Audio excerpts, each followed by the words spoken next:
Welcome to Luca is a Billionaire, where the only thing I invest in is your answers.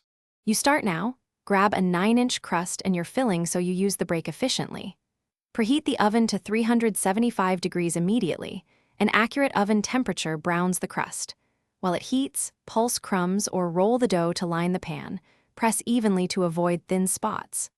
Once the crust is set, spoon 3 cups of filling into the shell, spread it level, and make quick vents if using a top crust. This keeps baking time predictable and prevents soggy bottoms.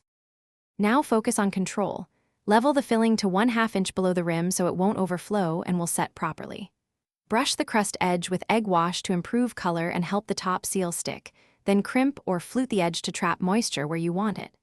If the dough softened while assembling, chill 10 minutes to firm the fats. This reduces shrinkage. Once set, add vents or a lattice so steam escapes and the pie bakes evenly through the center. Bake the pie 35 to 45 minutes until the filling bubbles and the crust reaches a deep golden color. Bubbling indicates the center has reached temperature. Once baked, transfer to a wire rack and cool at least 2 hours so the filling can set. Cutting too soon gives a runny slice.